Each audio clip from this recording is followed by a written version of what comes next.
आपके सामने जिस प्रत्याशी को इन्होंने खड़ा किया है उनकी सभ्यता आप देखिए, अपने ही कार्यकर्ताओं के बारे में क्या कह रहे हैं। एक असभ्य राजनीति जो सिर्फ हल्की हल्की बातों वाली राजनीति है, जिनके नेता आपके सामने आकर अजीब अजीब से बातें करते हैं कि भैंस चुराई जाएगी आपकी, जो कहते हैं कि देश भर में अकेले भ्रष्टाचार के खिलाफ वो लड़ रहे हैं। उन्होंने किस तरह से आपकी सरकार को गिराने की कोशिश की। हिमाचल प्रदेश की सरकार जब बनी कांग्रेस की, तब पहले से ही अर्थव्यवस्था में संकट थी। ऊपर से जब आपदा आई और जब केंद्र की तरफ से कोई राशि नहीं आई, सारी प्रदेश की राशि आपदा के लिए राहत के पहुंचाने के लिए इस्तेमाल की गई। और जहां जहां आपने कहा कि जो राहत के जो पैसे हैं जो मिलता है उसको आपने दुगना 3 गुना करके बहुत ज्यादा दिया, क्योंकि आप समझ रहे थे, हमारी सरकार समझ रही थी कि कितना दुख पहुंचा है लोगों को। इस समय हमें मदद करनी चाहिए, बाद में हम देख लेंगे कैसे करेंगे। लेकिन भाजपा के नेता ना आए आपके बीच, ना आपसे पूछा कि किस तरह से आपकी मदद कर सकते हैं, आपकी सहायता कर सकते हैं।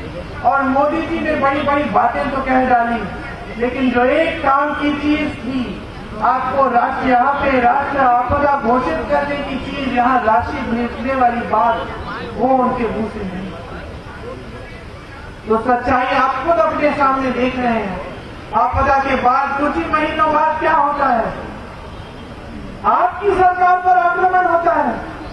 धन बल के आधार पर उसे खरीदने की कोशिश, विधायकों को खरीदने की कोशिश, बीच रात में विधायकों को चोरों की तरह हेलीकॉप्टर में, कोई गाड़ी में छुपा कर पूरी फोर्स लगा के ले जा रहा है कि दल बदला देंगे, इनसे सरकार गिरा देंगे।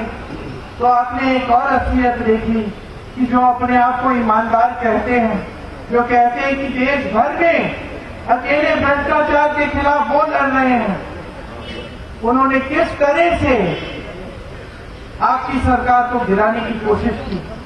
कैसे पैसों के इस्तेमाल से विधायकों को खरीद के, दबाव डाल के, केस डाल के, आपकी चुनी हुई सरकार जो लोकतंत्र के तहत आपने चुनी थी उसको खत्म करने की कोशिश हुई। तो पूरी सच्चाई बहनों और भाइयों आपके सामने है। एक तरफ भाजपा है जो हर तरह से सिर्फ सत्ता को बटोर के अपने पास रखना चाहती है। उन्होंने 10 सालों में ऐसे काम किए हैं जो कांग्रेस पार्टी ने सचमुच 70 सालों से नहीं किए। ये कहते हैं ना कि कांग्रेस पार्टी ने 70 सालों में नहीं किया जो हमने 10 साल में किया, सच बात है। 10 सालों में इन्होंने अपनी पार्टी को इस दुनिया की सबसे अमीर पार्टी बना दी। दुनिया की सबसे अमीर पार्टी कांग्रेस पार्टी 55 सालों से सत्ता में थी, कभी इस दुनिया की सबसे अमीर पार्टी नहीं बन पाई, न किसी ने प्रयास किया उसे बनाने का। इन्होंने 10 सालों में वो काम कर लिया। इन्होंने ऐसे लोगों से चंदा लिया अपनी पार्टी को मजबूत बनाने के लिए कि आप पूछिए ही मत। हम सबको कोविड की वैक्सीन लगी, आज पता चल रहा है कि वैक्सीन के वजह से तमाम मौतें हो रही हैं। उस वैक्सीन को बनाने वाले से 52 करोड़ रुपए इन्होंने चंदा लिया। गुजरात में पुल गिरा, सैकड़ों लोग बह गए, उस पुल बनाने वाली कंपनी से इन्होंने चंदा लिया। जिन पे छापे मारे थे उनसे चंदा लिया, जिन पे मुकदमे डाले थे उनसे चंदा लिया, मुकदमे ठंडे बस्ते में डाल दिए, छापे बंद हो गए। ये है इनकी ईमानदारी और ये है इनकी सभ्यता। और आज आपको सब कुछ दिख रहा है। आपके सामने जिस प्रत्याशी को इन्होंने खड़ा किया है उनकी सभ्यता आप देखिए, अपने ही कार्यकर्ताओं के बारे में क्या कह रहे हैं। वो मैंने देखा तो देखिए, आपके सामने एक बड़ा निर्णय है। एक तरफ एक सभ्य राजनीति, एक सच्ची राजनीति, जिसके मंत्री, मुख्यमंत्री, नेता सब आपके सामने संकट के समय भी आते हैं, दुख के समय भी आते हैं और तमाम आपके लिए विकास के कार्य करने की बात करते हैं और वो कार्य करके दिखाते हैं। आपको वादा करते हैं चुनाव में, उस वादे को पूरे करने का काम जैसे ही सरकार बनती है शुरू हो जाता है। और दूसरी तरफ एक असभ्य राजनीति जो सिर्फ हल्की हल्की बातों वाली राजनीति है, जिनके नेता आपके सामने आकर अजीब अजीब से बातें करते हैं कि भैंस चुराई जाएगी आपकी, कि आपके मंगलसूत्र चुराए जाएंगे।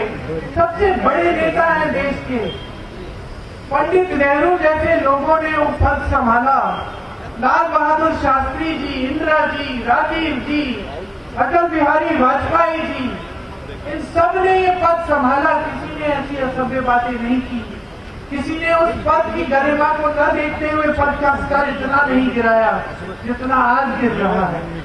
तो ये आपके सामने एक बड़ा निर्णय है। सिर्फ आप हिमाचल का अपना भविष्य नहीं तय कर रहे हैं, आप पूरे देश का भविष्य तय कर रहे हैं।